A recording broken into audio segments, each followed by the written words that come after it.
the first words. No? No? Mo ni mong giing, ano? Sa totoo lang, hindi ako mahilig sa aso. What? Kasi nakagat na ako ng aso nung bata ako. Diba? 3 beses na ata ako nakagat ng aso nung bata ako. So, hindi ako mahilig sa aso, may phobia ako sa aso, kaya, yun.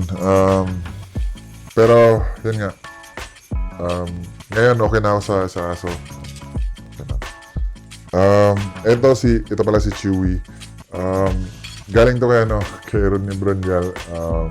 Napanalunan ko sa bet. Parang sabi sa akin ni Rodney, pag mag-champion kami sa All Filipino, bibigyan niya ako ng aso. Tapos, yung bet na before pa kakastart lang ng conference. Tapos, yun nga, nanalo kami ng championship. Tapos, nakalimutan ko yung bet. Tapos, the next practice namin, binigyan ako ni Rodney. Dinala ako ni Rodney ng aso. So, ito yan si Chewy. So, ayan. Since then, na-in love na ako sa aso ko. That time kasi nanonood ako ng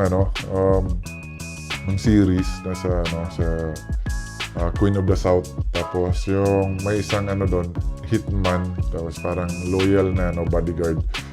Yung pangalan niya, Pote yung pangalan niya, pero Chewy yung isang palayaw niya, Chewy yung so yun yung ko, kasi loyal to sa akin.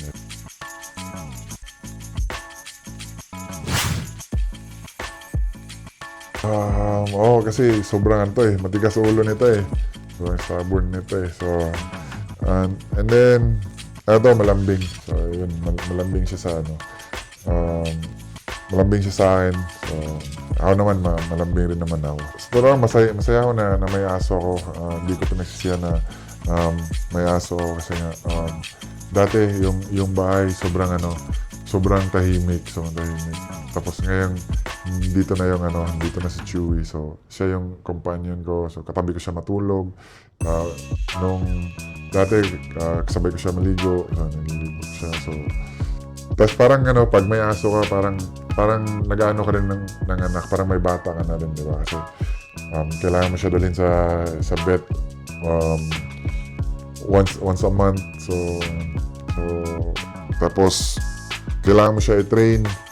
Parang nag-ano rin ng sanggol. So, na siya? 4 years old na siya this year. Poodle, tinanong niya ako kung ano daw gusto kong aso. Sabi ko, gusto ko yung hindi naglalagas yung buhok, hindi naglalagas yung balahibo. Tapos gusto ko yung itim na kulay.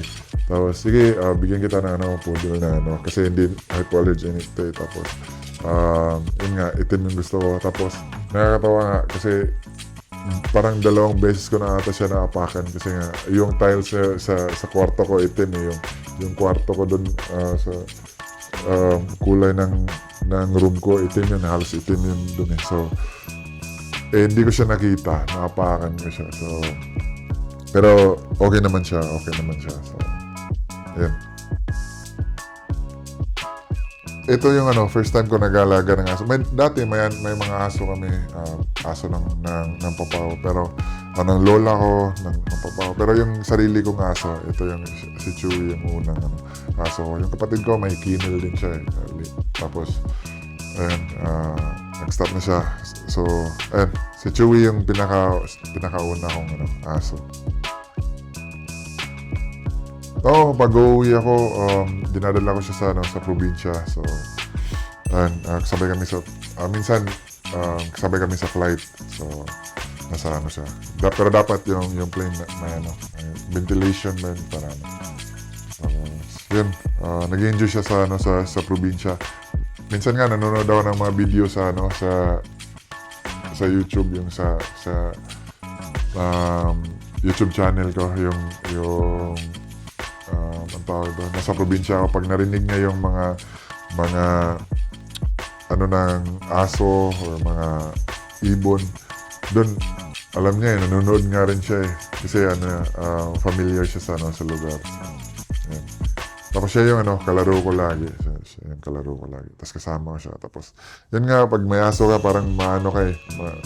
Kasi clingy yung aso eh. Parang, di ba, pag aalis ka, parang yung mukha nila, parang nalulungkot. Tapos, pag uwi ka, sobrang tuwa na. Nag-aantay lang siya sa door. So, ayun.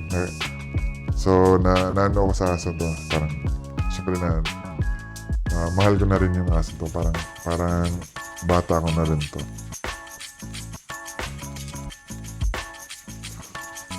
The first words. No? No? Mo ni mong yung ano? Sobrang cute na ito. Nakakatuwa pag may aso. Hindi na, sa maintenance lang yun, parang nasa mid lang siya. Hindi naman siya ganun ka-expensive. Yung expensive lang naman talaga yung ano lang. Kasi nasa condo eh. So, pee pads, tapos may diaper. So, siya yung, dinadala ko siya sa mall. Kasama ko siya kumain. So, kaming dalawa. Or minsan si Jackie kasama, kaming tatlo. Lagi ko siyang kasama. Kilala na nga rin siya sa mga restaurant na kinakainan namin. So, may sarili na rin siyang upuan. So, ayun. Di siya ganun ka, yung grooming lang naman. Di naman siya laging nag-groom. Pag medyo mahaba na yung ano niya. Last groom niya, halos 2 months na ata. So, schedule na siya for grooming. So, hindi siya ganun ka, kasi hindi rin siya naglalagas ng hindi siya ganun ka, expensive na Talino to.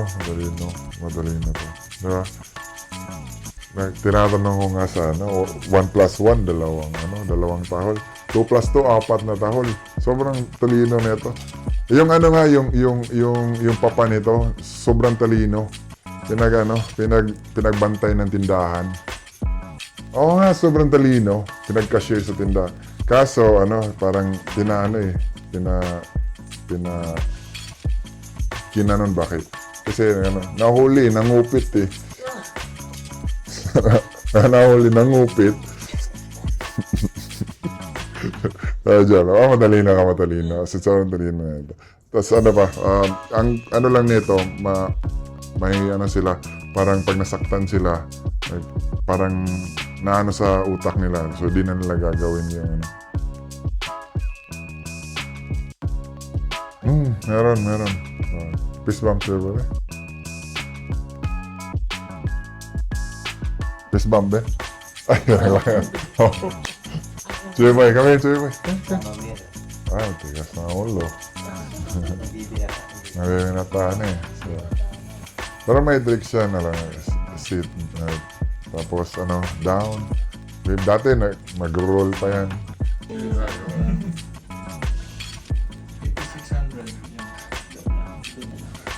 Blue.